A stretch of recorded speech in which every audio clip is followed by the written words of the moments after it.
আমাকে সাংবাদিক প্রশ্ন করছে, হুজুর আপনাকে নারীদের অধিকার চান না? আমি তো অগ্রাধিকার চাই। শুধু সমান অধিকার না, কি অধিকার চাই?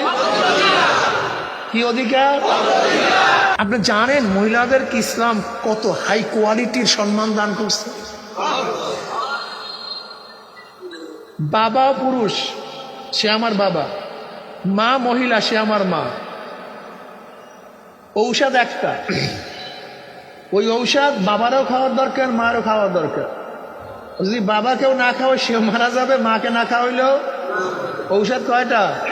ইসলাম কি বলে? কাকে খাও? বাবাকে। অগ্রাধিকার এখানে মাকে আগে। এই ফিয়াকুগুলি বুঝেই না ইসলাম কাকে বলা। দুইটা ঔষধ যদি দুইজনের দরকার হয়, প্রয়োজন হয়, সেখানে যদি বাবাও না খাইলে মারা যাবে, মা না খাইলেও, সেখানে কাকে খাওয়াতে হবে? এখানে বাবাকে অগ্রাধিকার দেওয়া যাবে না, মাকে অগ্রাধিকার দিয়ে দিস। আমরা প্রত্যেক মহিলাকে এবং প্রত্যেক পুরুষকে ন্যায্য অধিকার দিতে চাই। কি অধিকার? বুঝেন তো, সম অধিকার, ন্যায্য অধিকার, অগ্রাধিকার। তাই ন্যায্য অধিকার যদি প্রতিষ্ঠিত হয়, সব জায়গায় কাজ শেষ। আচ্ছা বলেন তো, একটা সিট বাসের মধ্যে, বাসের মধ্যে কয়টা সিট? এটাই বোঝো ভালো, নারীরা বোঝেও না, সমস্যা। আমরা অনেকেই বুঝি না। বাসের মধ্যে কয়টা সিট? একজন পুরুষ, একজন মহিলা। যদি সমান অধিকার হয় তাহলে কি হবে? যদি ছেলে হয় তো মারামারি করে প্রথম নিজে বলবে, তোর অধিকার দেখি কেনা মারামারি হয়েছে। কিন্তু অগ্রাধিকার মানে কথা কয় না। এখানে আমরা কি করি? পুরুষটা দাঁড়ায় থাকে, মহিলা থাকে অগ্রাধিকার দিয়ে। দেখবেন স্বামী স্ত্রী বেড়াতে যায়, স্ত্রীর বাড়িতে, শ্বশুর বাড়িতে জামাই যাইতেছে, অনেক গেটে গাঠি বস্তা। আচ্ছা বলেন তো, দেখেন তো গাঠি বস্তাগুলি কার কাঁধে থাকে? কথা কয় না। এখানে বোঝা টানার ব্যাপারে পুরুষরা নিজেদেরকে সম অধিকার মনে করেন। সম অধিকার হলে কি হইতো? তুমি অর্ধেক, তুমি অর্ধেক, আমি অর্ধেক। কিন্তু এখন অগ্রাধিকার দিস। মেয়েকে কি বললাম, স্ত্রীকে কি বললাম? আমার কাছে দাও সব গাঠি, তুমি একা একা হাঁটো। কি দিছি? আমরা স্ত্রীদেরকে বলি, মেয়েদেরকে বলি, তুমি ঘরের রানী। বেগম মানে কি জানেন? বেগম স্ত্রী কি বলা হয়? বেগম মানে যার কোনো টেনশন নেই, চিন্তা নেই। বেগম, বেগম মানে কোনো টেনশন তোমার। খাওয়ার টেনশন, পড়াবার টেনশন, ঔষধ কেনার টেনশন, সংসার করার টেনশন, যত ঝামেলার টেনশন, বেগম তোমার কোনো টেনশন নেই, সব আমার মতো। তুমি নিশ্চিন্তে রানী, শাহেনশাহ। বানাইছে আল্লাহ স্ত্রীদেরকে রানী, আর তুমি হইতেছে রাস্তার গোলাম, পাগল কোথাকার। ন্যায্য অধিকার। আমার স্ত্রীও মেয়ে, আমার মেয়েও মেয়ে, আমার ফুফিও, আমার বোনও, আমার মাও। এবং সম করবেন কিভাবে? কত সম করবা কিভাবে? এই লেভেলটাকে সমান করবেন কিভাবে? হ্যাঁ, এখন কি করতে হবে? কথা বলেন। ন্যায্য অধিকার। মায়ের অধিকার মাকে দিতে হবে, বোনের অধিকার বোনকে দিতে হবে, মেয়ের অধিকার মেয়েকে দিতে, স্ত্রীর অধিকারকে। বাস, ন্যায্য অধিকার। কি দরকার আছে কি নেই? আসলে সমস্যাটা কি? আমাদের দেশে কুলাঙ্গার, অসভ্য। যেরকম একজন গাঁজাখোর চায় আর একটা গাঁজাখোর বারু, একটা মদখোর চায় আর একটা মদখোর, একটা চোর চায় আমার সাথী আর একজন বেশি হোক। নাকি ভাই ভুল বললাম নাকি? হ্যাঁ ঠিক। কুলাঙ্গাররাও চায় কুলাঙ্গাররা বারুক, কুলাঙ্গাররাও চায় কুলাঙ্গাররা বারুক। আর আমরা যারা ইসলাম অনুযায়ী চলতে চাই, আমরাও চাই কুলাঙ্গাররা কমুক। আল্লাহ পাকের বান্দা জনাব মুহাম্মদ রাসূলুল্লাহ সাল্লাল্লাহু আলাইহি ওয়াসাল্লামের উম্মতগণ, আল্লাহ পাক রব্বুল আলামিন কিছু মানুষকে সমস্ত ঝামেলার থেকে পরিত্রাণ দিয়ে সমস্ত দুনিয়ার ঝামেলাকে পদদলিত করে মাহফিলে আসার বসার বলার তৌফিক দান করছেন। আবার কিছু মানুষ আশেপাশে থাকা সত্ত্বেও তারা মাহফিলে আসতে পারেনি। ওই ব্যক্তি এত দূরের থেকে কিভাবে আসছে, আর আপনি কাছে থেকে কেন আসতে পারেন নাই? চিন্তার বিষয় আছে কি নেই? মারাত্মক চিন্তার বিষয়। নিশ্চয়ই আল্লাহ পাক রব্বুল আলামিন তৌফিক না দিলে আপনি এবং আমিও আসতে পারতাম না। যে মাওলাই কারীম ওই গাফেলদের অন্তর্ভুক্ত না করে এই মুমিন মুত্তাকিন জাকিরিন শাকিরিনদের গুরুত্ব এক দামি মাজলিসে আসার বসার বলা শোনার তৌফিক দান করছেন। আমরা বেজান না খুশি? এই মাজলিস অনেক গুরুত্বপূর্ণ, অনেক দামি। আমাদের শায়খ ও মুর্শিদ নব্বরুল্লাহ মারকাদ আহমদ বলতেন, বাবা, কোনো ব্যক্তি হাক্কানি উলামায়ে কেরামের বয়ান শোনার জন্য যদি বাড়ির থেকে রওনা করে, বয়ান শেষে আখিরি মোনাজাত দিয়ে বাড়িতে চলে যায়, তার আমল নামায় 50 লক্ষ নেকের কম লিখাই হতে পারে না। এই যে একবার সুবহানাল্লাহ পড়ছেন, পড়ার সাথে সাথে আমল নামায় 1000 নেকি লেখা হয়ে গেছে, 1000 গুনাহ ঝরে গেছে। সুলাইমান নবী আলাইহিস সালাতু ওয়াস সালাম তখতে সুলাইমানিতে ঘুরতেন। বর্তমান প্লেনের জন্য ইঞ্জিনের দরকার হয়। সুলাইমান নবী, এবার মাইক কমাও, সামনের মাইক। সুলাইমান নবী আলাইহিস সালাতু ওয়াস সালামের তখতের জন্য কোনো ইঞ্জিনের প্রয়োজন ছিল না। শাহিন শাহী এক ব্যাপার, হাজার হাজার সৈন্য নিয়ে উঠতে পারতেন, ঘুরতে পারতেন। সুলাইমান নবী আলাইহিস সালাতু ওয়াস সালাম একদিন উঠতেছিলেন, ওই তক্তের কিছু ছায়া কৃষক মুসলমানদের উপরে পড়ছে। মুসলমান আকাশে তাকায় বলছে, আলহামদুলিল্লাহ, সুবহানাল্লাহ, আল্লাহ পাক ইবনে দাউদ কত ইজ্জত দান করছে, ইবনে দাউদকে আল্লাহ পাক কত সম্মানিত করছেন। বিশাল ব্যাপার সবার। এই আওয়াজ সুলাইমান নবী আলাইহিস সালাতু ওয়াস সালাম কানের মধ্যে ঢুকছে। সুলাইমান নবী আলাইহিস সালাতু ওয়াস সাথে সাথে জবাব দিলেন, হে আল্লাহর বান্দা, আল্লাহ পাক আমাকে যে নেয়ামত দান করছেন, যে সম্মানিত করেছেন, যে দামি বানাইছেন, এর চেয়ে 1000 গুণ বেশি দামি হলো তোমার একবার সুবহানাল্লাহ। কারণটা কি?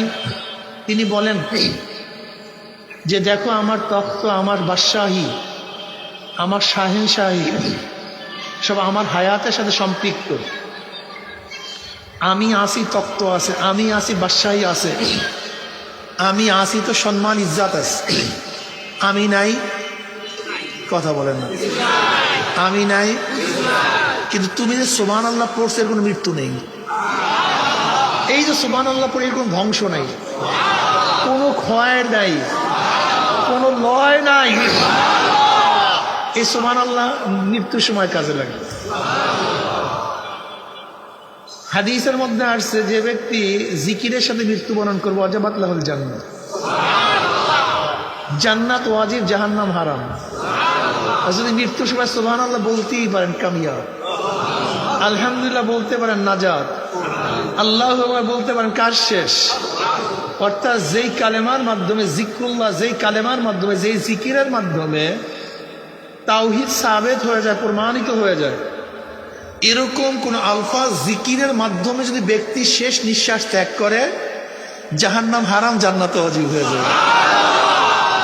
বাদশাহী মৃত্যুর সাথে সাথে খতম, রাজত্ব মৃত্যুর সাথে সাথে বাদ, বিল্ডিং মৃত্যুর সাথে সাথে ঘর থেকে নামাইয়া ফেলাইবে। গন্ধে টেকা যাবে না তো, ঘরের মধ্যে থাকলে কেউ থাকতে পারবে না। যে বিল্ডিং এর জন্য এত পাগল, মৃত্যুর পরে সেই বিল্ডিং আপনাকে কেউ রাখবে না।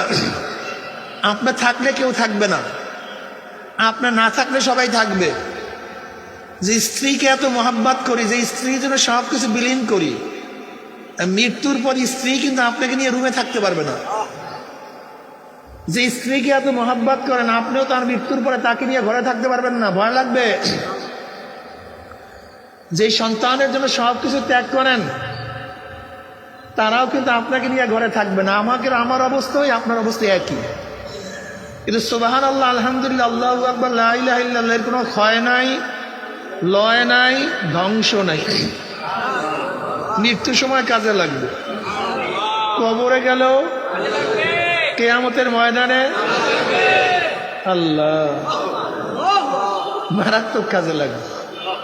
সাবাতুন ইউযিল্লুহুমুল্লাহু ফি যিল্লিহি ওয়া লা যিল্লা ইল্লা যিল্লুহু, আল ইমামুল আদিল ওয়া শাবুন নাশা ফি ইবাদাতিল্লাহ ওয়া রাজুলুন কলবুহু মুআল্লাকুম বিল মাসাজিদ ওয়া রাজুলান তাহাব্বা ফিল্লাহি ইজতিমা আলা যালিকা ওয়া তাফাররাকা আলাইহি ওয়া রাজুলুন দাআতু ইমরাতুন যাতু মানসাবিন ওয়া জামালান ফাকালা ইন্নী আখাফুল্লাহ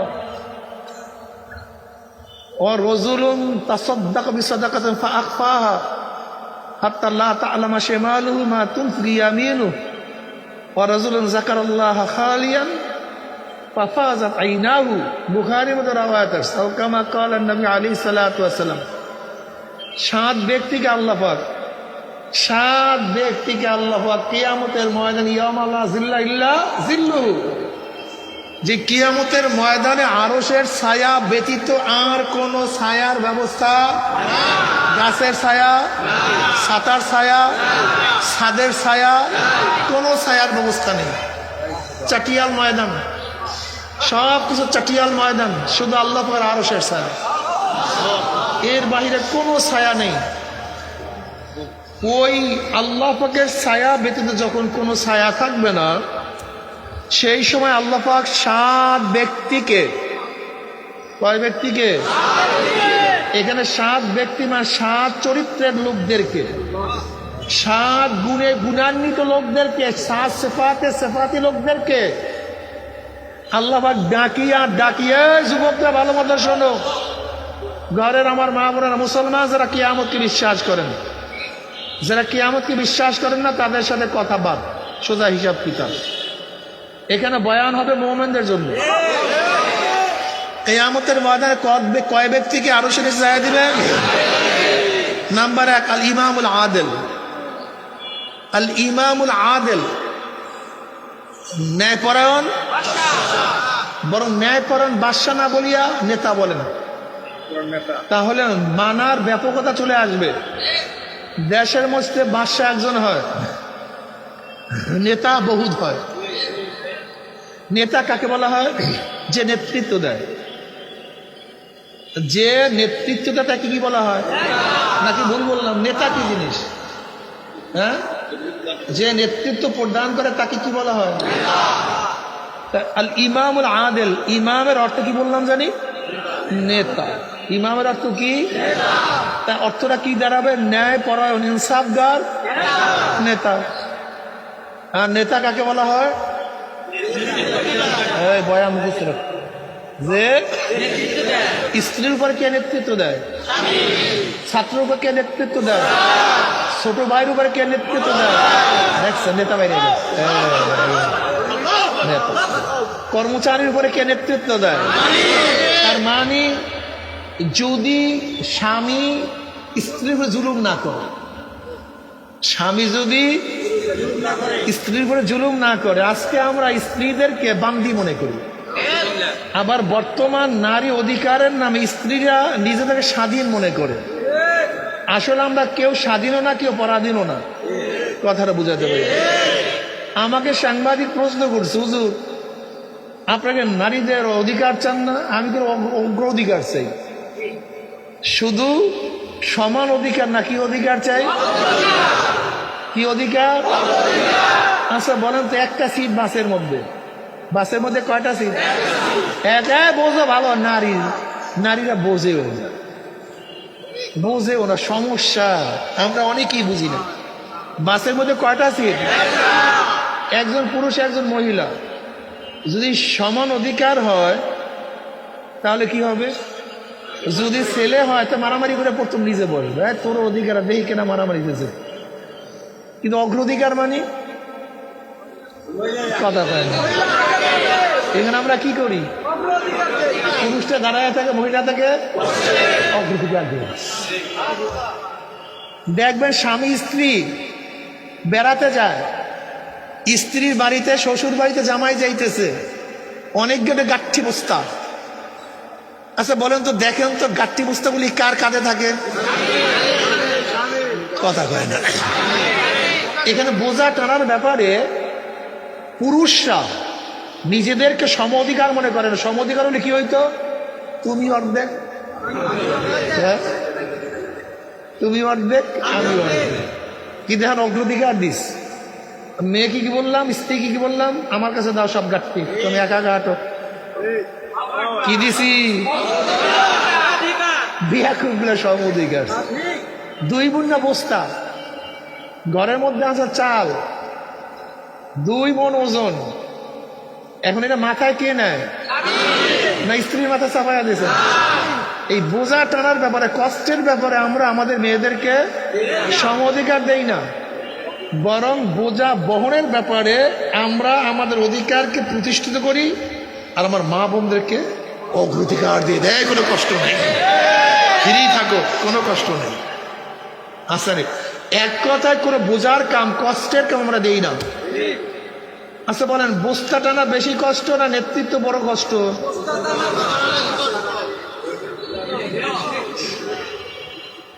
বলেন তো, নেতৃত্ব বেশি কষ্ট না বস্তা টানা বড় কষ্ট? এর জন্য ইসলাম বলতেছে তোমাকে কষ্ট দেয়া যাবে না, তুমি কষ্ট নিও না, তুমি এত পারবা না, তোমার দরকার দেখে এত কষ্ট নেয়। হ্যাঁ, এত কষ্ট নেওয়ার দরকারটা কি? এর জন্য ইসলাম কোনো জায়গায় বোঝা টানার ব্যাপারে, ভারী জিনিস বহন করার ব্যাপারে আমরা কি করি?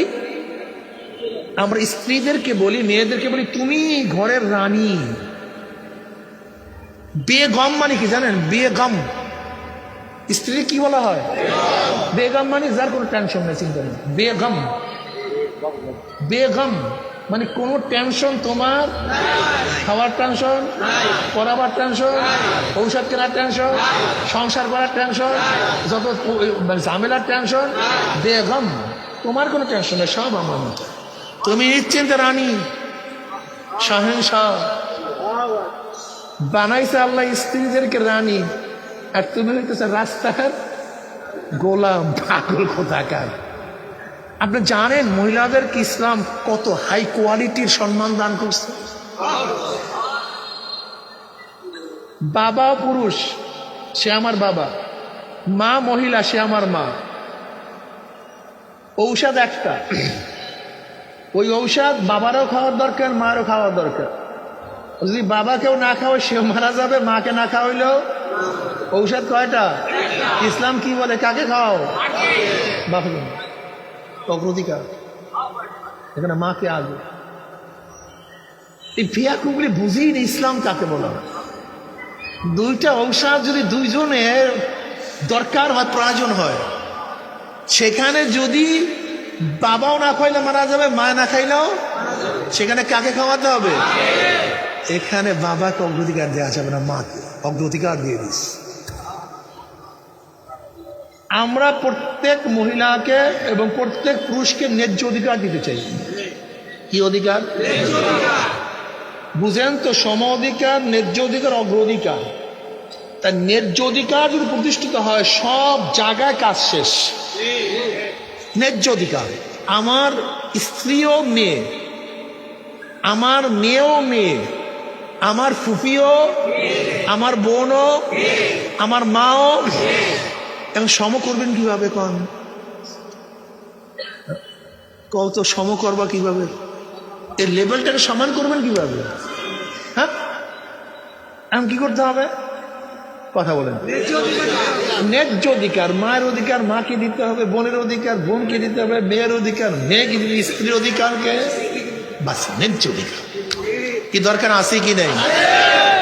আসলে সমস্যাটা কি? আমাদের দেশে যে কুলাঙ্গার, অসভ্য, যেরকম একজন গাঁজাখোর চায় আর একটা গাঁজাখোর বারু, একটা মদখোর চায় আর একটা মদখোর, একটা চোর চায় আমার সাথী আর একজন বেশি হোক, নাকি ভাই ভুল বললাম নাকি? হ্যাঁ, ঠিক।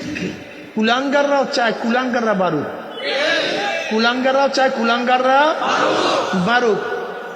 আর আমরা যারা ইসলাম অনুযায়ী চলতে চাই, আমরাও চাই কুলাঙ্গাররা কমুক। বাড়তে দেওয়া যায় না, ধ্বংস করে ফেলবে। ধ্বংস হইতে হইতে এখন অবস্থাটা কি হয়েছে, পাশ্চাত্য দেশের অবস্থাটা কি হয়েছে আসলে এদের। বলছি না উঠবানার, বলছি নামাও আর উঠো বানা, খবরদার আর না, আর উঠাবা না, খবর। আল্লাহুম্মা সাল্লি আলা মুহাম্মাদ।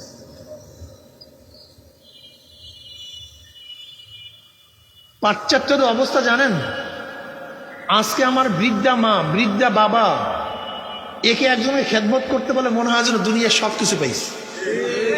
এদের পায়খানা পোশাক সাফ করতে বলে মনে হয় যেন সবচেয়ে বড় ইবাদতটা করছে। হাজার রাকাত নফলের চেয়েও বাপ মায়ের পায়খানা সাফ করার ইবাদত সবচেয়ে বেশি, সবচেয়ে বেশি। তুমি জানো না যে বাপ মায়ের খেদমত কত মারাত্মক? আল্লাহু আকবার। এমনকি মা যদি ডাক দেয়, আর যদি বাচ্চারা, ছেলেরা, মেয়েরা নফল নামাজে তাকে ছেড়ে দিতে হবে। জুরাইস পাদ্রী, হাদিসের মধ্যে ঘটনা আসছে, পাদ্রী জুরাইস রহমতুল্লাহ আলাইহি বহুত বড় আবেদ ছিলেন, মারাত্মক আবেদ। সবসময় গির্জার মধ্যে, সবসময় গির্জার মধ্যে ইবাদতে মগ্ন থাকতেন পাদ্রী জুরাইস রহমতুল্লাহ আলাইহি। বনি ইসরাইলের বহুত বড় পাদ্রী ছিলেন। হাদিসের মধ্যে ঘটনা আসছে, পাদ্রী জুরাইস রহমতুল্লাহ আলাইহি ইবাদতের মধ্যে মগ্ন। মা এসে ডাক দিস, এ জুরাইস। যেহেতু নামাজ মধ্যে, তিনি নামাজ ছাড়েন নাই, আম্মা একটু বরদোয়া করে দিস। ব্যথা পাইছে কলিজার মধ্যে, আমার ডাক শুনলো না জুরাইস। আল্লাহ যেন আরো হুমান করে। বরদোয়া করতে দেরি, আর কবুল হইতে দেরি হয় নাই। বাপ মার সাথে বেয়াদবি করবা না। আমার সমস্ত যুবকদেরকে অনুরোধ করব, আমার মাদেরকে অনুরোধ করবো, বাপ মার সাথে বেয়াদবি। এই ঘটনা শোনো, হাদিসের গল্প, এটা কোনো কেসা কাহিনী না, মারাত্মক ঘটনা। যেহেতু নফল নামাজরত অবস্থায় পাপ কাজে লিপ্ত ছিলেন না, ইবাদতের মগ্ন ছিলেন, মা ডাক দিছে শোনে নাই, মায়ের কলিজার মধ্যে ব্যথা লাগছে। ওকে জন্ম দিলাম, খাওয়াইলাম, ও আমার কথা শোনে না, ও আমার ডাকে আসে নাই। আর আমরা প্রতিদিন মা বাবার সাথে কি করি, কি খারাপ ব্যবহার করি, কত কষ্ট দেই। বরদোয়া কবুল হয়ে গেছে সাথে সাথে। এর মধ্যে এক কুলটা মহিলা, খারাপ চরিত্রের মহিলা বাহিরে আসছে, তার সাথে এক কৃষক অপকর্ম করছে। অপকর্ম করার কারণে তার গর্ভের মধ্যে বাচ্চা আসছে। বাদশা ডাকছে বিচারের জন্য। মহিলাকে প্রশ্ন করছে, বাচ্চা কার? বলে পাদ্রী জুরাইস।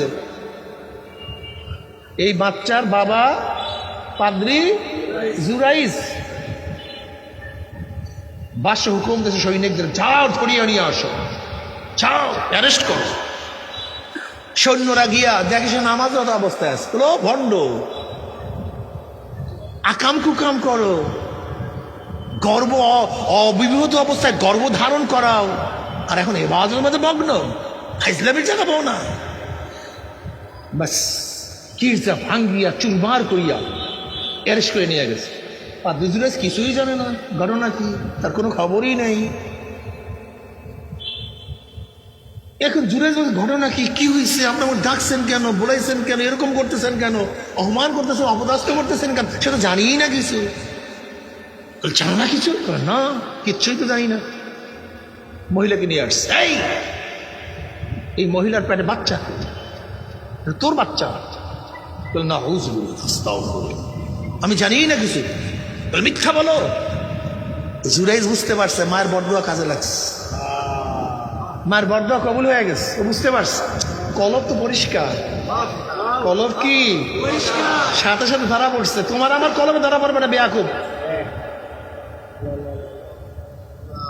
রশিদ আহমদ গঙ্গুই রহমতুল্লাহ আলাই, কুতুবুল আলম রশিদ আহমদ গঙ্গুই রহমতুল্লাহ আলাই একদিন ডাইন পাও দিয়া বাথরুমে ঢুকছে। বাথরুমে ঢোকার সুন্নাত নিয়ম কি? তিনি ঢুকছেন সুন্নাতের খেলাফ হয়ে গেছে, কলব বন্ধ। আর তুমি আমি হাজার হারাম কাম করি, 24 ঘন্টা হারাম কাম করি, তাহলে হুজুর আমাদের কলব তো তাজাই গেছে, আমাদের কলব তো। তোমার আমার কলবের অবস্থা কি জানো? রানী বিবির উজু ভঙ্গের মতো।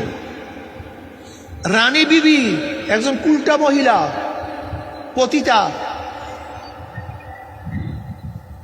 সে এক মক্তবের কাছ থেকে যাইতেছে, তা মক্তবের মধ্যে ওস্তাদ পড়াইতেছে উজু ভঙ্গের কারণ। কি ভঙ্গের কারণ? উজু ভঙ্গের অনেকগুলি কারণ আছে না? এর মধ্যে একটা কারণ হলো পিছন থেকে যদি বাতাস বের হয় তাহলে উজু কি হয়ে যায়? তা রানী বিবি শুনছে যে পিছন থেকে বাতাস বের হলে উজু থাকে না, এখন সে খিলখিলি আস, তাহলে আমি 30 বছর আগে উজু করছি, আজ পর্যন্ত উজু আমার ভাঙ্গে না, আর ওনার তো বাতাস বেরিয়ে উজু ভেঙে যায়। কথাটা বুঝাইতে পারি না? 30 বছর আগে এর মধ্যে আকাম কুকাম কয়েক হাজার বার গোসল ফরজ হয়েছে, কিন্তু তার উজু এখন পর্যন্ত কি হয় নাই? উজু ভাঙ্গে না। আমাদের দেশে বহু লিডারদের ইমানের অবস্থা এরকম, কথায় কথায় বেঈমান হয়ে যায় কিন্তু তাদের ইমান যায় না। রানী বিবির উজু এত শক্ত উজু, গোসল ফরজ হইল, উজু ফরজ হয় না, উজু। কথাটা বুঝাইতে পারি নেই। আমাদের দেশে বহু লিডারদের কথায় কথায় ইমান চলিয়া গেল, কি বলে যে কোরআন সুন্নাহ শরিয়াতি আইন আমি চাই না, শরিয়াতি আইনে বিশ্বাস করি না। ওলামায়ে কেরাম কি বলেন? ইমান আছে, হ্যাঁ, কিন্তু এই 14,000 বার ইমান গেল, তাদের ইমান মজবুত আছে। 14,000 বার ইমান গেল, ইমান মারাত্মক, এইদের ইমান ভাঙ্গে না, রানী বিবির উজুর মতো। আল্লাহ আমাদের সবাইকে মাফ করে দেন। সে বুঝতে পারছে ইমাম রশিদ আহমদ গঙ্গুর রহমতের কলব বন্ধ হয়ে গেছে, 40 দিন পর্যন্ত কলব জারি নেই। অনেক মোরাকাবার পরে ইলহাম আসছে, রশিদ অমুক দিন সুন্নাতের খেলাফ কেন বাথরুমে ঢুকছো? তওবা করছে, আল্লাহ পাক আবার কলব জারি করে আনিস। তা জুরাইজের কলবে ধরা পড়ছে, কার বরদোয়া? তোমার আমার কলবে ধরা। প্রতিদিন বেয়াদবি করে, চরম বেয়াদবি করে, প্রতিদিন মার সাথে তর্ক বিতর্ক করে, কান্দাও মাকে, বাবাকে কান্দাও প্রতিদিন। তাহলে আমি তো ঠিকই আছি, আমার তো চুল আলফেট ঠিকই আছে, গাঁজা তো ঠিক মতো জানতে আছি, কোনো অসুবিধা তো হয় না। ফেন্সিডিলের বোতল তো একটার পরটা মারতেই আছে, কোনো টেনশন নাই। মদের বোতল তো খাইয়া ফুতুর করে ফেলাইতে আছে, গুন্ডা মতো ঠিক মতো চলতে আছে। কই কি মার সাথে এত কিছু করে, কোনো খবরই তো নাই। কথাটা বুঝতে পারিনি। অপেক্ষা করো, সময় আসতেছে। জুরাইস বলতেছেন বাদশাকে, আমাকে একটু সময় দেন, মার কাছে যেতে হবে, এরপরে আমি বলবো সব কিছু। তো যাও, অনুমতি দিলাম। মার কাছে গিয়ে বলে, মা বরদোয়া করছেন, তোমার পোলার অবস্থা খারাপ, আল্লাহর কাছে কইয়া দাও, আমি তওবা করতেছি। এবার মাও খুব ঘাবড়াইয়া গেছে। মা বলছে, আমার কারণে তোমাকে যদি আল্লাহ পাক এরকম পরীক্ষার সম্মুখীন করে, আমি আল্লাহর কাছে দোয়া করতে, আল্লাহ যেন তোমার হেফাজত করেন। ওই দোয়া কবুল হয়ে গেছে। এবার জুরাইজ গেছে বাদশার কাছে, কি বলেন কি? এবার বাদশার কাছে বৈশা জুরাইজ এই মহিলার পেটের দিকে ইশারা করছে, এই পেটের বাচ্চা, তুমি বলো তোমার বাবাকে, তুমি বলো তোমার বাবাকে। অন্য রবায়তের মধ্যে আসছে, যেই গাছের নিচে বসিয়া ওই কৃষক অপকর্ম করছিল, জুরাইজ বলছে সেই গাছের কাছে আমাকে নিয়ে যান। জুরাইজকে সেই গাছের কাছে নিয়ে গেছে। যাওয়ার পরে গাছের দিকে ইশারা করছে, গাছ বলে দাও তোমার নিচে বসে অপকর্ম কে করছে, এবং এই পেটের বাচ্চা কার? গাছ বলিয়ে দিছে অমুক কৃষকের। কথাটা বুঝতে পারছি? গোটা দুনিয়ার মধ্যে 4টা বাচ্চা শিশু অবস্থায় দোলনায় বসিয়া কথা বলছে। ইউসুফ আলাইহিস সালাতু ওয়াস সালাম পক্ষে সাক্ষী, ইউসুফ আলাইহিস সালাতু ওয়াস পক্ষে সাক্ষী দিয়ে দিছে যে সে নির্দোষ। মুসা আলাইহিস সালাতুর পক্ষে সাক্ষী, বলছে নির্দোষ। ওই জুরাইজের পক্ষে সাক্ষী, নির্দোষ। আসহাবুল উখদুদের ওই বাচ্চা, যেই বাচ্চা মায়ের বুকে ছিল, কথা বুঝেন নাই, যখন তাকে আগুনে ফেলাইয়া দিয়েছে, মা ঘাবড়াইয়া গেছে, ওই বাচ্চা আগুনের মধ্য থেকে তৈরের মধ্য থেকে ডাক দিছে, মা ঘাবড়াইও না, আমি জান্নাতের মধ্যে ঝাঁপ দাও, ঝাঁপ দাও। বাপ মার সাথে বেয়াদবি করবা, বাপ মার সাথে বেয়াদবি করবা না।